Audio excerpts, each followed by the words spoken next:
ఈ రోజు మనము ఎగ్ మసాలా చేసుకుంటాం.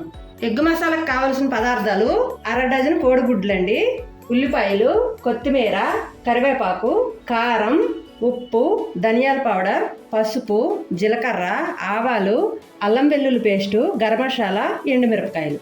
ఇప్పుడు మనము అర డజన్ కోడిగుడ్లు చక్కగా ఉప్పు నీటిలో వేసుకొని స్టవ్ మీద పెట్టుకోవాలి. ఈ కోడిగుడ్లు మనం ఫ్రిడ్జ్లో కానీ తీసామనుకో ఒక 10 నిమిషాల పాటు నీటిలో వేసి వదిలిపెట్టాలి. లేదనుకుంటే తొందరగా పగిలిపోయి పాడైపోతాయి. కొత్తగా ఎవరైనా వంట నేర్చుకునే వాళ్ళు ఉంటే అది మాత్రం అబ్జర్వేషన్ చేయండి. ఫ్రిడ్జ్లో తీసిన వెంటనే మాత్రం పొయ్యి మీద పెట్టద్దు. అవి అలా పెట్టిన వాళ్ళు ఏమవుతుందంటే మనకి గుడ్లు వెంటనే పగిలిపోతాయి. ఒక 10 నిమిషాల పాటు ఉప్పు నీటిలో వేసి పెడితే మనకి మంచిగా పొట్టు వస్తుంది.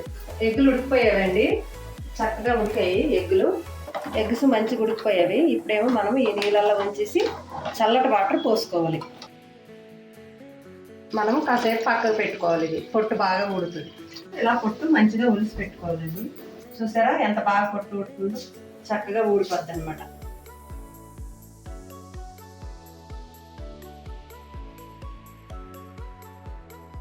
కడాయి పెట్టుకొని మనం స్టవ్ వెలిగించుకొని కొంచెం ఆయిల్ పోసుకోవాలి. ఆయిల్లో పసుపు వేసుకోవాలి. ఎగ్గులు ఫ్రై చేసుకోవాలి కాబట్టి పసుపు వేసుకోవాలి.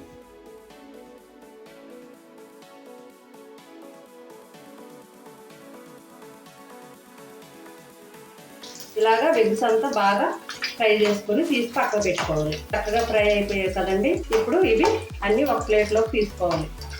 కొన్ని ఆవాలు వేసుకోవాలి, కొంచెం జీలకర్ర వేసుకోవాలి, 2 ఎండుమిరపకాయలు వేసుకోవాలి, కట్ చేసుకుని ఉల్లి తరుగు వేసుకోవాలి. ఇప్పుడు మనం కరివేపాకు వేసుకోవాలి. ఆయిల్ చాలకపోతే కొంచెం వేసుకోవాలి. ఇదే ఆయిల్లో మాత్రం ఉడికించుకోవద్దు, కొంచెం ఆయిల్ వేసుకోవాలి. కొంచెం ఆయిల్ ఎక్కువే పడుతుంది. ఈ ఉల్లిపాయలు చక్కగా మగ్గాలంటే కొంచెం సాల్ట్ వేసుకోవాలి. కొంచెం అంతా సాల్ట్ వేసుకోవాలి. తర్వాత మనం కర్రీలో వేస్తాం కదా, చక్కగా మగ్గిపోతాయి అన్నమాట. వీటికి ఎటువంటి వాటర్ అవసరం ఉండదు, టమాటా అవసరం ఉండదు, ఏమీ అవసరం ఉండదండి. చాలా చాలా సూపర్ టేస్టీగా ఉంటుంది. చాలా ఈజీగా కూడా అయిపోతుంది.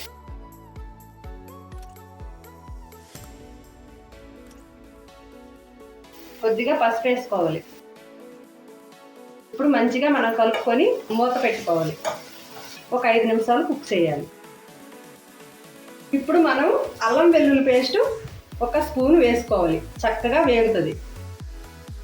ఈ అల్లం వెల్లుల్లి పేస్టు మంచిగా ఇందులో వేగిపోవాలి. కాసేపు మూత పెట్టుకోవాలి. మూత పెట్టుకున్న వల్ల చక్కగా ఉడుకుతుంది. వేగిందండి చక్కగా. ఇలా వేగిన తర్వాత మనము కొంచెం ధనియాల పొడి వేసుకోవాలి. ఒక 2 స్పూన్లు కారం వేసుకోవాలి. ఎందుకంటే మనం ఇక్కడ పచ్చిమిరపకాయలు వేసుకోలేదు కాబట్టి ఒక 2 స్పూన్లు కారం వేసుకోవాలి. ఈ ఆయిల్లోన ఇది మొత్తం మగ్గిపోవాలి మంచిగా. కాసేపు మూత పెట్టుకోవాలి. ఈ మసాలా మొత్తం ఇలా బాగా ఉడికిపోవాలి. ఉడికిపోయిన తర్వాత మనము ఉప్పు చెక్ చేసుకోవాలి. ఉప్పు అయితే మంచిగా సరిపోయింది. ఇప్పుడు మనము ఈ ఫ్రై చేసుకున్న కోడిగుడ్లు వేసుకోవాలి. ఈ ఫ్రై చేసుకున్న ఎగ్స్ మొత్తం వేసుకొని కలుపుకోవాలి. కలుపుకున్న తర్వాత గరం మసాలా పొడి ఇప్పుడు వేసుకోవాలి మనం. ఇప్పుడు ఈ మసాలాలన్నీ మంచిగా మగ్గిపోతాయి కాబట్టి మూత కాసేపు పెట్టుకోవాలి. ఇప్పుడు మూత తీసి మళ్ళీ అంతా ఒకసారి కలుపుకోవాలి మంచిగా. కడిగి గుండగా తరిగిన కొత్తిమీర వేసుకోవాలి. ఇప్పుడు అయిపోయిందండి. మనము స్టవ్ కట్టేసుకోవాలి. చూసారా కదా ఫ్రెండ్స్, ఎగ్ మసాలా కర్రీ ఎంత టేస్టీగా అయిందో. ఈ వీడియో కనుక మీకు నచ్చినట్టయితే లైక్ చేయండి, షేర్ చేయండి, సబ్స్క్రైబ్ చేయండి.